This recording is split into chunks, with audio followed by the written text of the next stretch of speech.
Salutations, greetings, and good evening, everyone. It's John, the Net Guy. The first product that we're going to take a look at today is the Vetru, I'm going to get this right, ARGB 120 3-fan kit. Now, what's cool about this is from the Vetru company.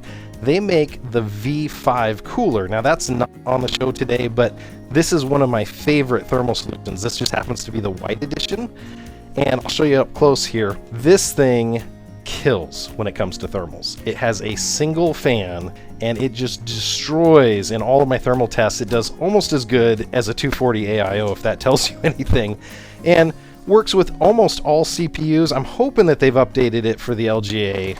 This fan kit, though, is a really cool addition that I would highly recommend to any of these cases. If you want to take your boring case and maybe spice it up a little bit, the beauty of this fan kit is it comes with an integrated controller. So this is the box right here, and what you get. You've got 3 of the individual fans. You get the fan controller and a user manual. Now, this user manual is not rocket science. It's literally 4 pages. That's all it is. There's nothing on the back because it's so simple to hook this up. Now, what's sweet about this one is you can actually hook additional fans and additional RGB, addressable RGB into it by way of the controller. So I've actually got a case all set up here that I'm going to show you is the controller that comes with the Vetru. Now you can see I haven't taken this out of the plastic yet, and I haven't even taken the power tab off. That's what comes off to activate it. It also comes with a foam shock mount here, and this really is to mount the controller that's coming up next. Not a lot of cables in this, but you are going to have to do some cable management here. And what's cool about this, it takes one SATA drive connector. I know, we're trying to get rid of those. One SATA power connector. And then it takes a signal, a PWM signal from your motherboard, and one ARGB signal from your motherboard. And the cool thing is, it's all stock factory regular connectors. So you've got 1, 2, 3, 4, 5, 6 incoming ARGBs, 1, 2, 3, 4, 5, 6 fan headers.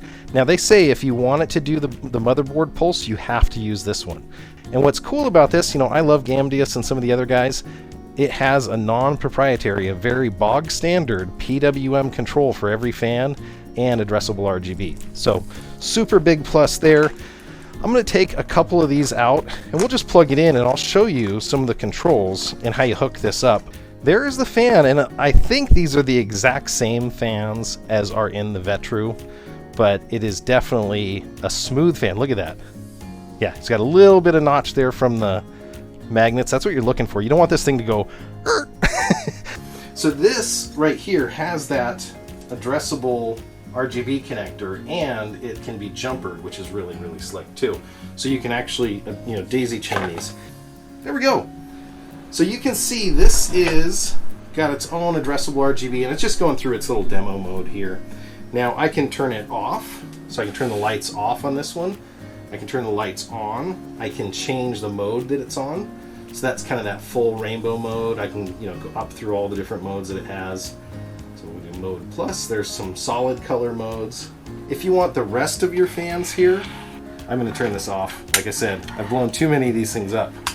So this is the one for the Sapphire 240 AIO. Now what I'm going to do is I'm going to plug it right in here. There we go. So now these fans, these 3 fans, you see how they're linked now? So this is the Vetru 3-fan addressable RGB kit.